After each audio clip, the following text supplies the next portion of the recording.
Hello, family, friends, and fans. I'm Fletcher Rhoden, and this is Under the Wolf Moon, track by track. Yeah, I'm going through my new a cappella record, track by track, on consecutive days, giving you a chance to preview it for free. There's a link to the song below. Um, so let's get right to it. This song is called What If, Even If. This is one of my favorite songs on the record. It was an early one.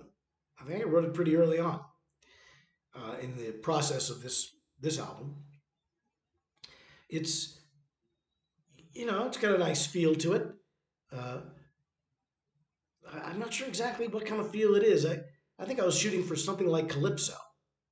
I don't think I quite hit that, but the feel of it is still very nice, very soothing, very fun, bubbly.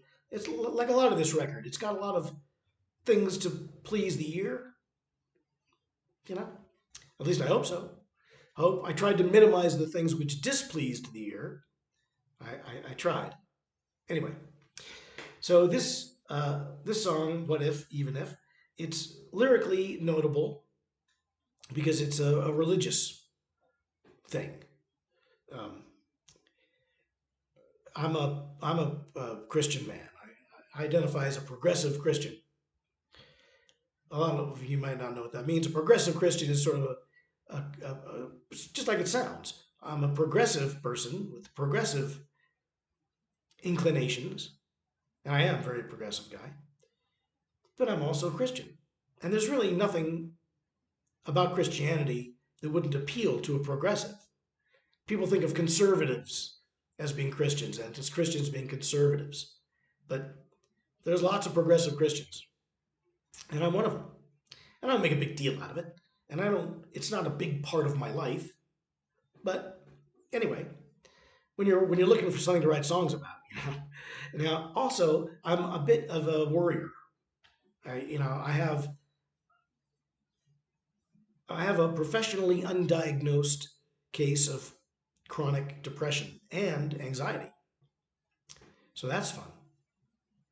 But in living my life, I've come to learn certain things, and one of them came to me from a religious person, as I recall. I'm not sure, I can't remember where I picked this up, but it was from somebody, and it was in a religious context. And what it means basically is, instead of worrying about what if I get sick?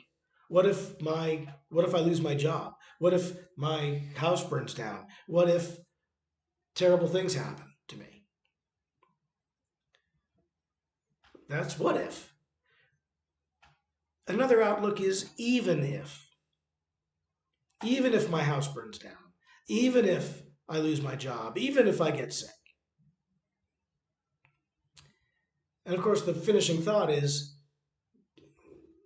I'll be taken care of by God or Jesus or the angels, however you see it happening. Um, it's not overtly telling people to be religious. It's not a song about, like, a love song to Jesus, like a lot of the Christian crossover contemporary music is. You light up my life, nothing like that. It's just, you may lose your house, you may lose your life, you may never have a husband or a wife, but instead of going around just saying, what if these things happen, it's better to say, even if they happen. Because if you complete the thought, it's, what if these things happen? I'll be ruined.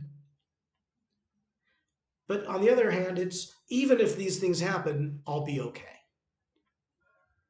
It's a statement of faith. It's a declaration of calm that one gets from faith. Now, I'm not saying that my calm is, you know, not constantly being challenged. It is. That's the way the world is. It challenges your calm. Everybody's. Even if you're not religious, you don't have to be religious. But the whole idea of this song is, I mean, if you're just going to say, well, even if my house burns down, I'll be fine. Well, you will be without a house.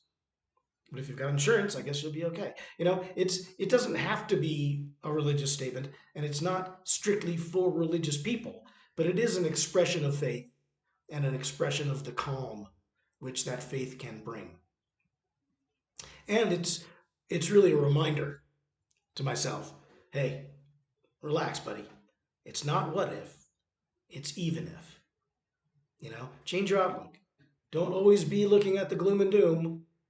Look at the flip side of that. Not what if, even if.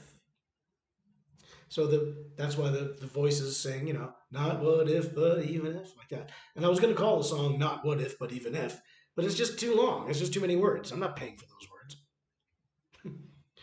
What if, even if, is what I settled on. Titling a song can sometimes be super easy, sometimes a little bit of a challenge. Um, this one, What If, Even If, is what I went with, and I like it. And it's a good statement. It's a good thing to write a song about. Not every song has to be about something, as we've learned this week. Songs of nature are not really about very much. Buy the Ticket, Take the Ride is not what you'd call profound lyric writing. But this song has more of a message. And like The Rocks Don't Roll, that song has got a message. It's got something to say. This song too, it has something to say, and perhaps you have ears to hear it. If you're interested in what it has to say, check the link below because it's right there. It goes to a free YouTube video. It's basically just the album cover, but you can listen to the song for free. You can hear the whole album for free before you preview it, or that's previewing it before you download it because you're going to want to download it. Anyway, if you don't like this one, there's a second record I'm also releasing. I'm not doing my track by track until next month. But next month there will be a track by track series on Under the Christmas Moon, which is my Christmas a cappella record. These two records are kind of sister albums. They're separate, but they're connected. They're both a cappella. One is all secular, one is all Christmas. The secular one's going to be a little bit more downbeat. The Christmas one's a bit more upbeat, but they're both out. They're both available. And for the rest of the next few days, I'll be back here analyzing more songs from Under the Wolf Moon. So tune in then. And until then, bye, Mary.